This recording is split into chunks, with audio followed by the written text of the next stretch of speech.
Hi everyone, and welcome back to my channel. If you are a lover of all things beauty, handbags, luxury, and skincare, you've come to the right place.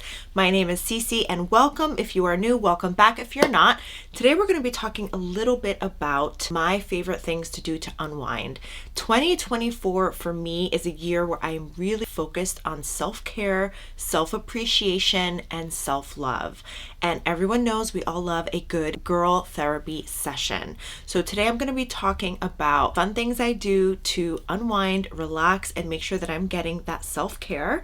Stay tuned until the end where I will be showcasing the handbag that I am going to be letting go in my collection. I will show you exactly which bag I'm going to be saying goodbye to and getting rid of as we enter the new year. Without further ado, let's go ahead and get right into it. Self-care and girl therapy and self-love and self-appreciation, self-worth, all of that has been something that I've struggled with my entire life. Comment below if you're not alone here. I feel like it's something people don't talk about because there's almost like a feeling of shame that comes along with feeling like you're not self-worthy or there isn't as much self-love.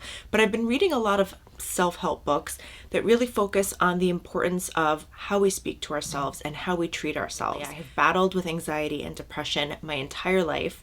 I remember being a kid and getting so nervous about the first day of school. I would literally get nauseous and make myself sick because I was so anxious and nervous about the first day of school and having to be in a social setting with other kids and peers. I've overcome that throughout the years, and as an adult, I'm much better in large groups of people, but I will tell you, I am still naturally very much an introvert. I prefer being at home. I don't like being in large crowds or large parties. I do get a little bit anxious, self-conscious, and I don't know, it's not my most comfortable. Because of my career, I've had to kind of learn to be better about being in those social settings. So I've gotten used to it, but it's still not my preference. My preference is to be snuggled up at home, reading a cozy book on my couch, relaxing with my dog or with my son. That for me is the epitome of self-care.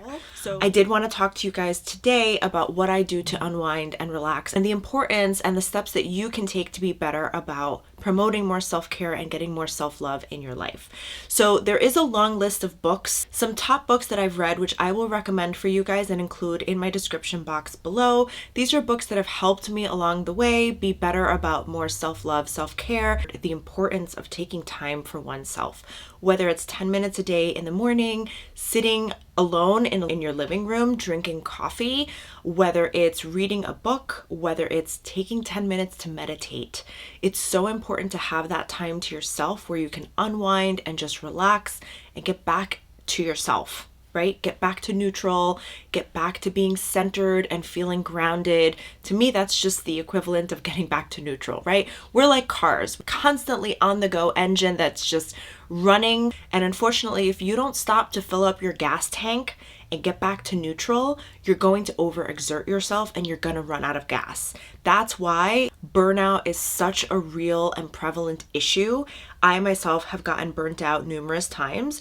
What I've also noticed about myself is I work so hard during the week and I'm constantly on the go that by the time Saturday and Sunday come, I'm not enjoying my weekends. And this was something that I lived with for a really, really long time where I noticed I was burnt out by the time the weekends came. I looked forward to Friday so much because I wanted to get a break from work.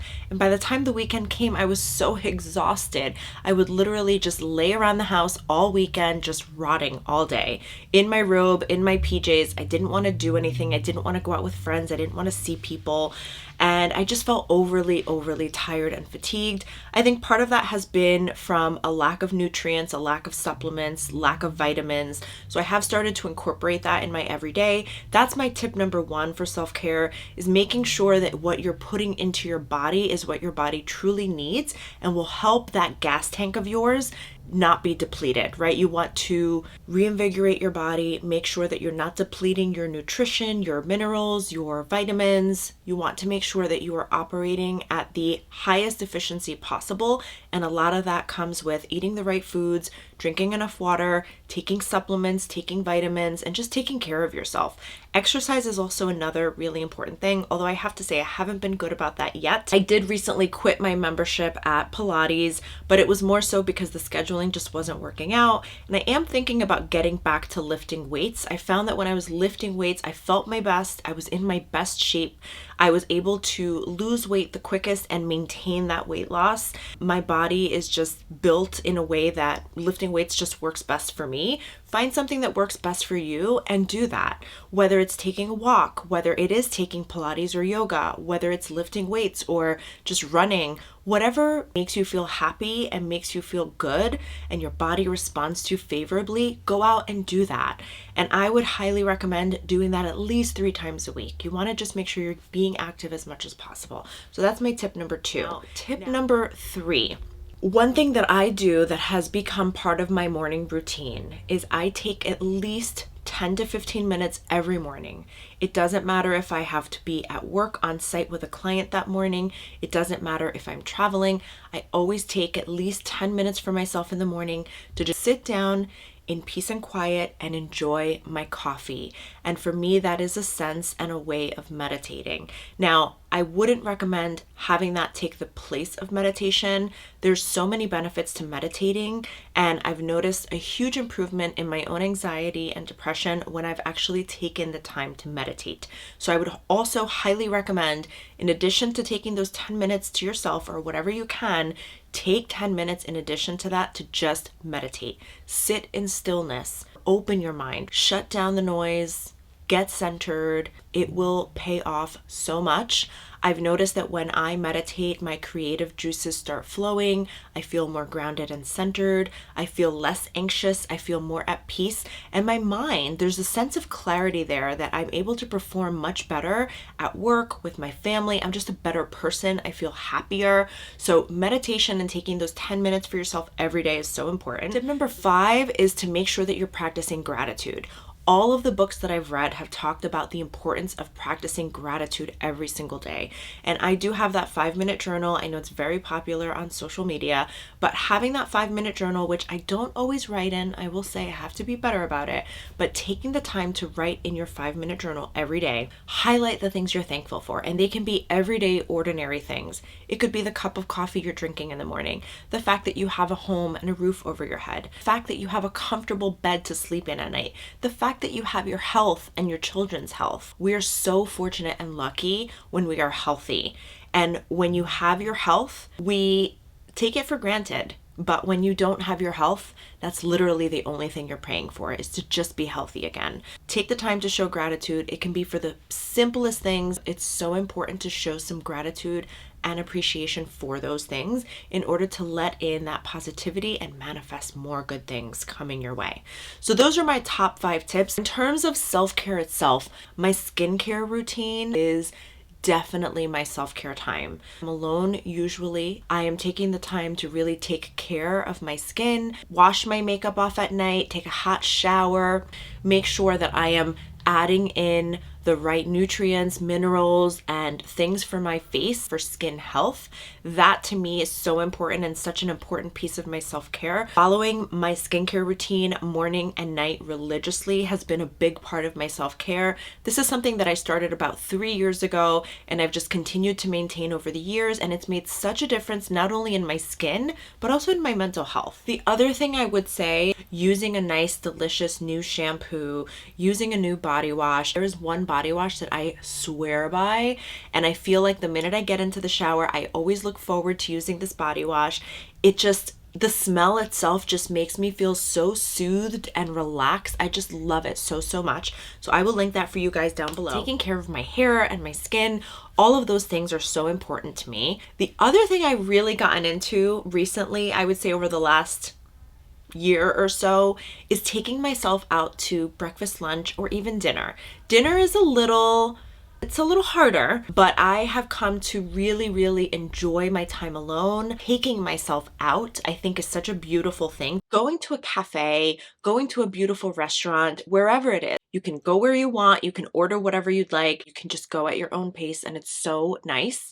I would highly recommend enjoying a nice, delicious meal or even a coffee. If you're not ready for going out to lunch or a meal by yourself, that's okay. take yourself out for coffee, a matcha, a tea.